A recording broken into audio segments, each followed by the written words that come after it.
ஈரோட்டில் உளறி தள்ளிய விஜய், கல்வீசிய பொதுமக்கள், வெளியான அதிர்ச்சி வீடியோ. அதாவது தாவேகா பிரச்சார கூட்டம் ஈரோட்டில் நடைபெற்றது.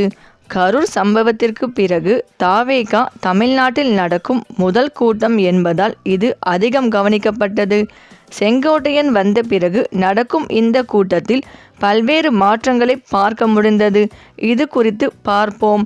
அடுத்த ஆண்டு தொடக்கத்தில் தமிழ்நாட்டில் நடைபெறும் சட்டசபை தேர்தலுக்கு இப்போதே அனைத்து கட்சிகளும் பிரச்சாரத்தை ஆரம்பித்துவிட்டன. அதன்படி விஜயும் கரூர் சம்பவத்திற்கு பிறகு மீண்டும் பிரச்சாரத்தை ஆரம்பித்துள்ளார். விஜயின் ஈரோடு கூட்டத்தில் பல மாற்றங்களை கவனிக்க முடிந்தது. ஸ்பீக்கர் கம்பத்தின் மீது ஏறிய இளைஞர் விஜய் நேரடியாக கண்டித்தார். இதற்கு முன்பு கூட்டங்களில் இதுபோல ஏறுபவர்களை கண்டுகொள்ள மாட்டார். ஆனால் நேற்றைய கூட்டத்தில் அந்த தொண்டர் இறங்கும் வரை எதுவும் பேசவில்லை. தயவு செய்து இறங்குங்கள் என கண்டித்தார். இறங்கிய பிறகே பறக்கும் முத்தம் கொடுத்து தனது பேச்சை தொடர்ந்தார்.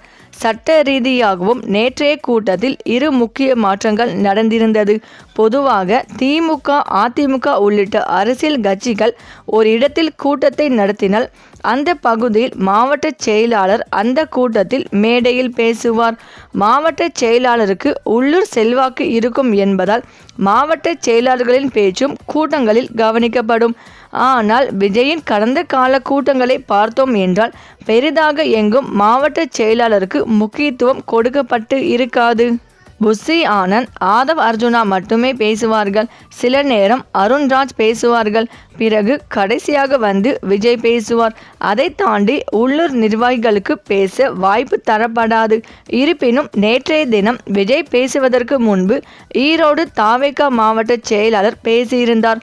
தாவேகா கூட்டத்தில் உள்ளூர் மாவட்ட செயலாளர் பேசுவது இதுவே முதல் முறையாகும். செங்கோட்டையனின் திட்டப்படியே ஈரோடு தாவேகா மாவட்ட செயலாளர் பேசியதாக சொல்லப்படுகிறது. அதேபோல் இந்த முறையை விஜய் செங்கோட்டையன் வரவேற்றார். அதன் பிறகு மாவட்ட செயலாளர் பூ கொடுத்து வரவேற்றார். அவரது தோளை தட்டி கொடுத்து உற்சாகப்படுத்தும் வகையில் விஜய் பேசினார். எப்போதும் விஜய் வரும்போது கூட புஸ்ஸி ஆனந்த், ஆதவ் அர்ஜுனா மட்டுமே வரவேற்பார்கள். ஆனால் இந்த முறை அதுவும் மாறியிருந்தது. விஜய் வந்தபோது ஆதவ் அர்ஜுனா, புஸ்ஸி ஆனந்த் அருகில் செல்லவில்லை. செங்கோட்டையன் மற்றும் மாவட்ட செயலாளர் சொல்வதை மட்டுமே கேட்டுவிட்டு அங்கிருந்து கேரவனுக்குள் விஜய் சென்று விட்டார்.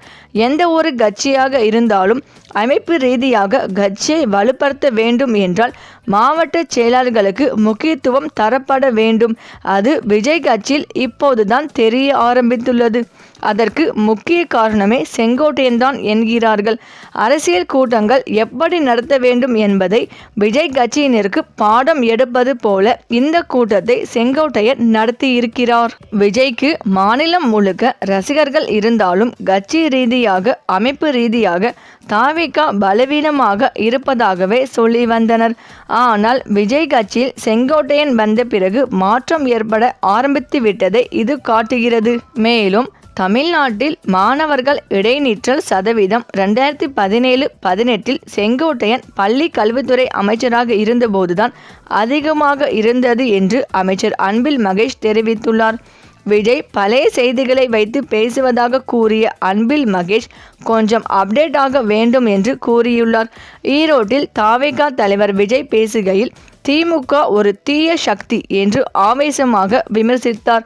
அதேபோல் அத்திக்கடவு அவிநாசி திட்டத்தை ஏன் விரிவுபடுத்தவில்லை என்று கேள்வி எழுப்பிய விஜய், தமிழ்நாட்டில் எதற்காக மாணவர்கள் இடைநிற்றல் அதிகரித்துள்ளது என்றும் கேள்வி எழுப்பினார். இதற்கான புள்ளி விவரம் எதையும் விஜய் கொடுக்கவில்லை. இந்த நிலையில் விஜயின் விமர்சனம் தொடர்பாக பள்ளி கல்வித்துறை அமைச்சர் அன்பில் மகேஷ் செய்தியாளர்களை பேசுகையில், திமுக ஆட்சியில் ஒரு குடும்பத்தில் ஒரு பயனாளியாவது இந்த அரசியல் பயன்பெற்று இருப்பார் என்ற நிலைமையை உருவாக்கி தந்துள்ள தமிழக முதல்வர் ஸ்டாலினின் கருத்தை துணை முதல்வர் உதயநிதி ஸ்டாலின் வலுப்படுத்தி வருகிறார். தமிழ்நாடு முதல்வர் பல்வேறு துறைகளில் சாதனை புரிந்து வருவதாக நாம் சொல்லவில்லை. அதற்கான தரவுகளை மத்திய அரசு கொடுத்து வருகிறது. அதேபோல் ஆட்சி மாற்றம் ஏற்பட காரணம் இன்று பெண்களின் மனநிலை, இன்னொன்று ஆதி திராவிட நடக்குழு மனநிலை. இதனை நாம் தொன்று தொட்டு பார்த்து வருகிறோம்.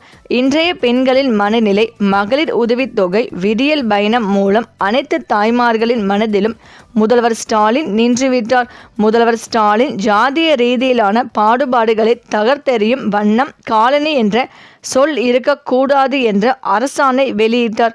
அப்படிப்பட்ட ஆட்சியை மீண்டும் நாம் அமைத்திட அயராது பாடுபடுவோம்.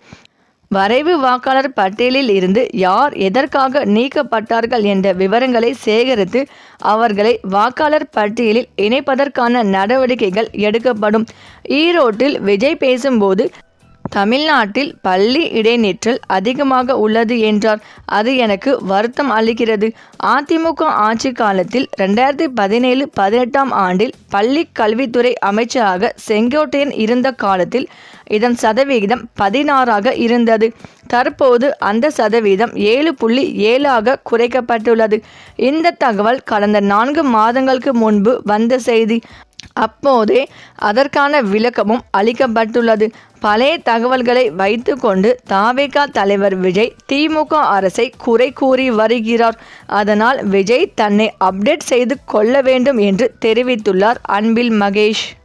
இந்த நிலையில் அதிமுகவில் இருந்து பெருந்துறை எம்எல்ஏவான ஜெயக்குமார் விரைவில் தாவேகாவுக்கு தாவ உள்ளதாக தகவல் வெளியாகி இருக்கிறது.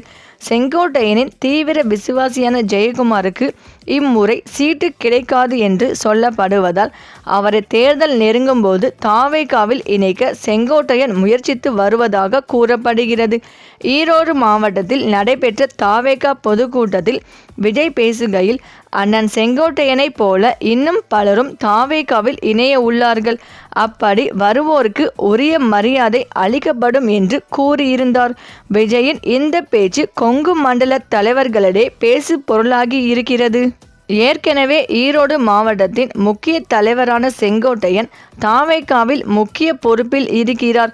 இவர் தாவேகாவில் இணைந்த பின் விஜய் கொடுத்த முக்கிய அசைன்மெண்ட் அதிமுகவில் அதிருப்தியில் உள்ள நிர்வாகிகளை தாவேகா பக்கம் கொண்டு வர வேண்டும் என்பதுதான்.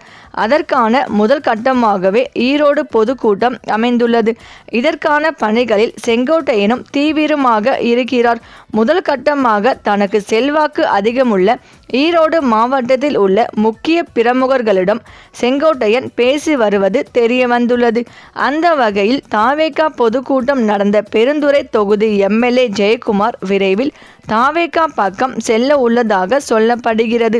செங்கோட்டையனின் தீவிர விசுவாசிகளில் ஒருவரான ஜெயக்குமார் அதிமுக தரப்பில் மீண்டும் பெருந்துறை தொகுதியில் போட்டியிட விருப்ப மனு கொடுத்துள்ளார். அவரோடு இன்னும் சிலரும் விருப்ப மனு கொடுத்துள்ளனர். இதனால் மீண்டும் அதிமுக தரப்பில் தேர்தலில் போட்டியிட வாய்ப்பு கிடைக்காது என்ற எண்ணத்தில் ஜெயக்குமார் இருப்பதாக விவரம் அறிந்தவர்கள் கூறுகின்றனர். இதனால் தேர்தல் நெருங்கும் போது ஜெயக்குமார் தாவேகாவில் இணைவதற்கான சூழல் கனிந்து வருவதாக தாவேகாவினர் பேச தொடங்கியுள்ளனர். இதனால் கொங்கு மண்டலத்தைச் சேர்ந்த மற்றொரு அதிமுக நிர்வாகியும் தாவேகாவில் இணைவது அக்கட்சிக்கு மிகப்பெரிய சோதனையாக அமைந்துள்ளது. இதனால் ஈரோடு மாவட்டத்தில் அதிமுகவின் ஆதிக்கம் முடிவுக்கு வருமா என்ற கேள்வியும் எழுந்துள்ளது. சரி, இந்த வீடியோ பற்றிய உங்கள் கருத்துக்களை கமெண்ட்ல சொல்லுங்க. மேலும் இந்த வீடியோ உங்களுக்கு பிடித்திருந்தால் லைக் பண்ணுங்க, ஷேர் பண்ணுங்க, மறக்காம நம்ம சேனலை சப்ஸ்கிரைப் பண்ணிக்கோங்க. தேங்க்ஸ் ஃபார் வாட்சிங்.